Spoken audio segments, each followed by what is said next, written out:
اسلام کی تعلیم بڑی متوازن ہے. ایک طرف سوال کی مذمت ہے، مت اپنا دستے سوال دراز کرو کسی کے سامنے. جو شخص ہاتھ پھیلاتا ہے مانگنے کے لیے وہ اپنی عزت نفس کو ہتھیلی پر رکھ کر آپ کے سامنے پیش کر رہا ہے، اور آپ ٹھوکر مار دیتے ہیں اس کی عزت نفس کو. مانگو اللہ سے، اللہ کسی کے دل میں ڈالے تمہاری ضرورت پوری کر سکتا ہے، بغیر اس کے کہ تم کسی کے سامنے دستے سوال دراز کرو. تو سخت مذمت ہے. اور خاص طور پر بیگری جو ایک انسٹیٹیوشن بن گیا ہے، ایک پیشہ بن گیا ہے، وہ تو اسلام کی تعلیمات کے منافی ہے. اور جس طرح کی ہم خیرات بانٹتے ہیں، 5 روپے کا نوٹ دے رہے ہیں مانگنے والوں کو مسجدوں کے باہر، سمجھ رہے ہم نے حاتم طائی کی خبر کو لات مار دی، حالانکہ حقیقت میں آپ انسٹیٹیوشن آف بیگری کو سپورٹ کر رہے ہیں. کسی ایک کو لے لو، آؤ چلو مجھے اپنا گھر دکھاؤ، مجھے بتاؤ تم واقعی اس قابل ہو یا نہیں ہو، اور پھر اس کی مدد کریں، لمسم کریں. پھر وہ 5 روپے نہیں ایسی دیں کہ وہ کچھ اپنے پاؤں پر کھڑا ہو سکے. میں نے 1 روپیہ نہیں کہا، آج کہ 1 روپیہ تو اب کوئی شے نہیں رہی، لیکن یہ کہ 5 روپے کا نوٹ بھی آپ نے تقسیم کرنے شروع کر دیے، یہ کیا ہے؟ وَالسَّائِلِينَ وَفِي الرِّقَابِ. لیکن دوسری طرف سائل کو جھڑکنا نہیں ہے. اما السائل فلا تنہر، جھڑکو نہیں. اچھا بھائی نہیں، معاف کرو، میرے پاس اس وقت آپ کی مدد کے لیے کچھ نہیں ہے، میں کچھ نہیں کر سکتا. تو ان دونوں کے درمیان اصل میں معاملہ ہونا چاہیے. بلکہ یہاں تک بھی فرمایا سائل کو ضرور دو، چاہے وہ گھوڑے پر سوار ہو کر تمہارے دروازے پہ آیا. کیا پتا اس کی واقعی الجھن کیا ہے. تو سوال کی مذمت اور سائل کو جھڑکنے کی ممانعت. حتی الامکان خالی ہاتھ نہ لوٹاؤ، اس نے اپنی عزت نفس اپنی ہتھیلی پر رکھ کر تمہاری سامنے پیش کر دیا، اسے ٹھوکر نہ مارو. لیکن جیسا کہ میں نے عرض کیا، یہ انسٹیٹیوشن آف بیگری جو ہے یہ ایک علیحدہ شے ہے، بالکل اس کا اس سے کوئی تعلق نہ سمجھیے. وفی الرقاب، رقاب جمع ہے رقبہ، گردن. فک رقبۃ او اطعام فی یوم ذی مسغبۃ یتیما ذا مقربۃ او مسکینا ذا متربہ. فک رقبۃ، کسی کی گردن چھڑا دینا. اس وقت سب سے بڑی ایپلیکیشن اس کی تھی غلاموں کو، کنیزوں کو اپنے پیسے سے خرید کر آزاد کر دینا. بہت بڑی نیکی، بہت بڑی نیکی.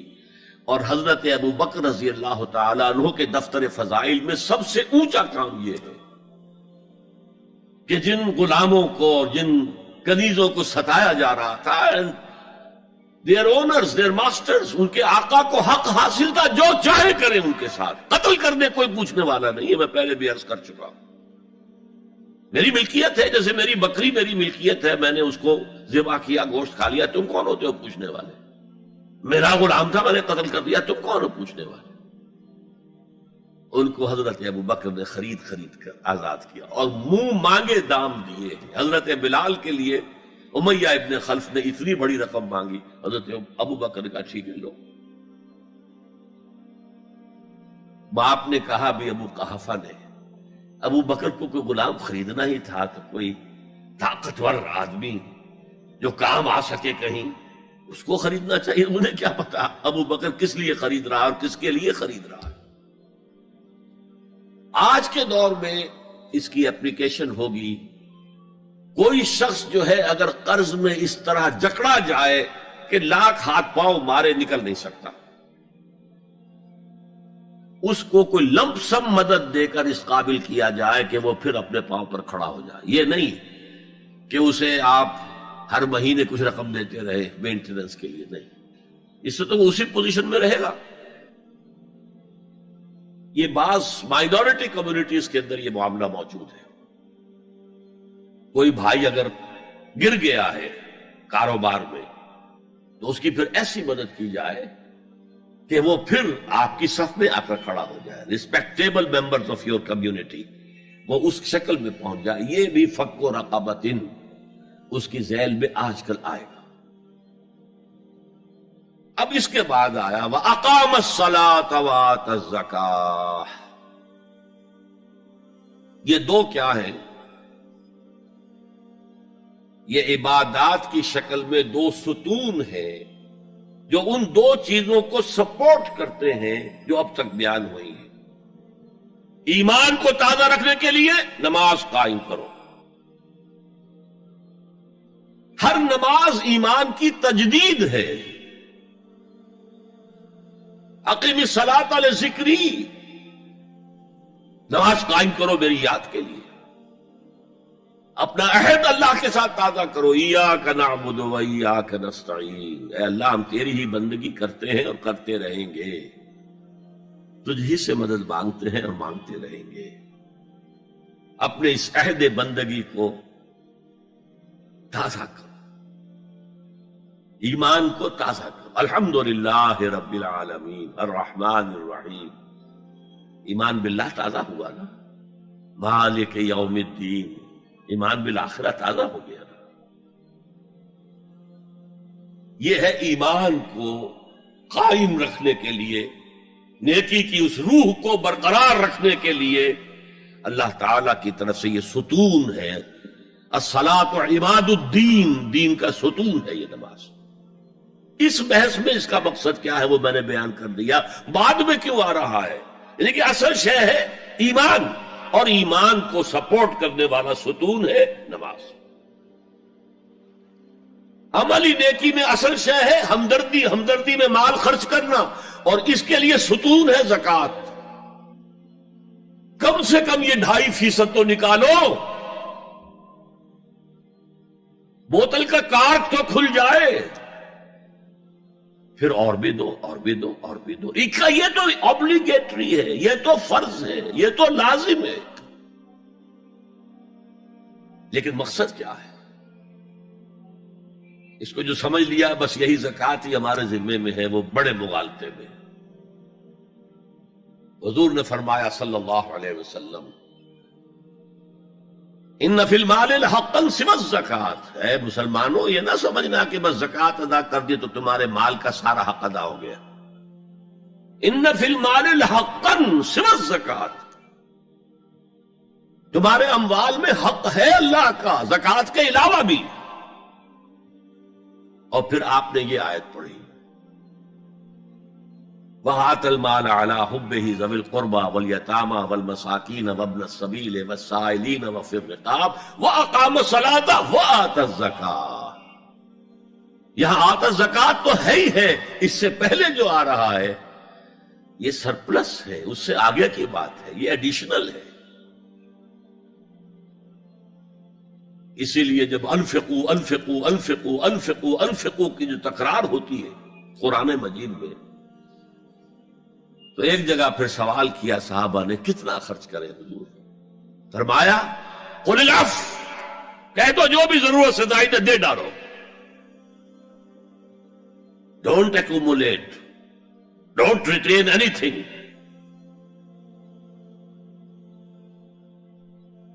ایک بات آپ سے کہوں، آپ کچھ چونک جائیں گے. حضور نے کبھی زکوٰۃ دی؟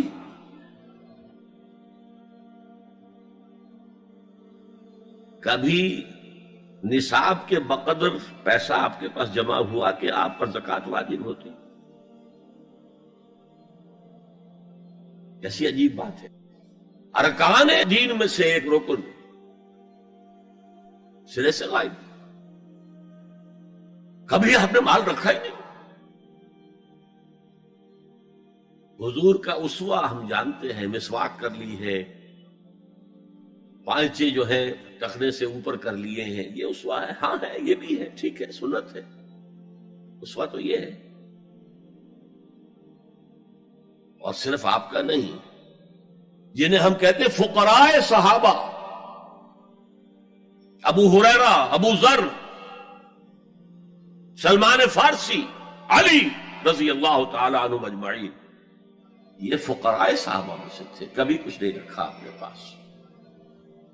میں نے بتایا تھا آپ کو شاید کہ حضرت علی کی جب شادی ہو رہی تھی حضرت فاطمہ سے، کوئی مکان تھا ہی نہیں، کہاں لے کے جائیں؟ ایک انصاری نے ایک حجرہ دیا ہے اپنے مکان کا، اس میں حضرت فاطمہ ودا ہو کر گئی.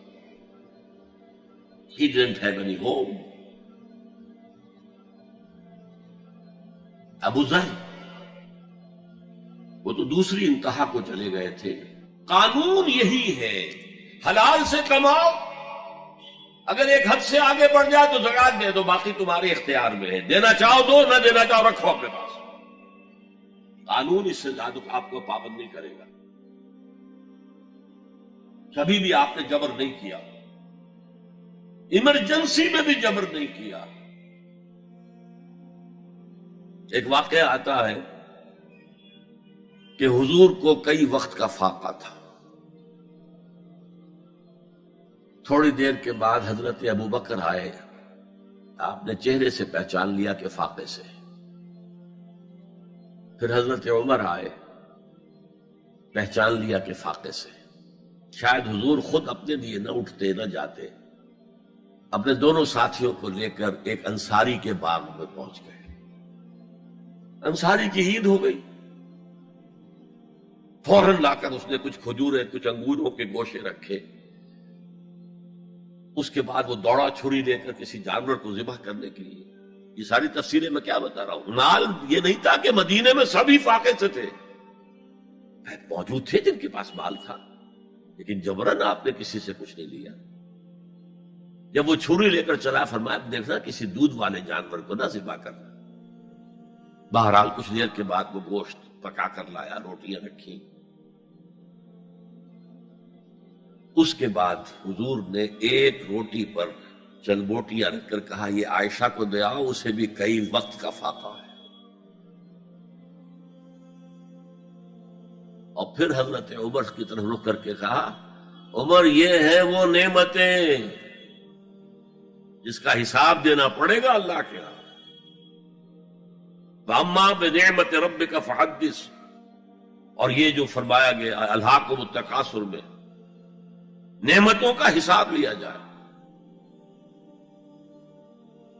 وَلَا تُسْأَلُنَّ يَوْمَئِذٍ عَنِ النَّعِيمِ، فرمایا یہ نعمتیں ہیں. یہ ہے اصل میں انفاق کا معاملہ.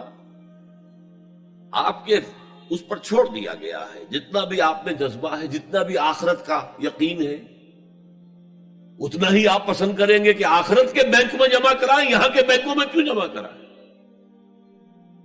یہاں کتنا دے دیں گے آپ کو؟ 10%، 20%. وہاں 700% ملتا ہے. 700% نہیں، 7,000، 700 گنا. Why to keep it in these banks؟ حضرت مسیح کا جو پہاڑی کا واس بہت مشہور ہے، سرمن آف دا ماؤنٹ، بڑے پیارے الفاظ ہیں. میں آپ سے اپنا تاثر عرض کیے بغیر نہیں رہ سکتا. جہاں تک مواعظ کا تعلق ہے، جو حضرت مسیح کے مواعظ آئے ہیں ان سے اونچے واعظ کوئی ممکن نہیں. اسی میں یہ جملہ بھی ہے، دیکھو اپنا مال زمین پر جمع نہ کرو. جہاں چوری بھی ہوتی ہے ڈاکہ بھی پڑتا ہے، کیڑا بھی خراب کرتا ہے. آسمان پر جمع کرو جہاں نہ چوری کا اندیشہ، نہ ڈاکے کا خوف، نہ کیڑا خراب کر سکے.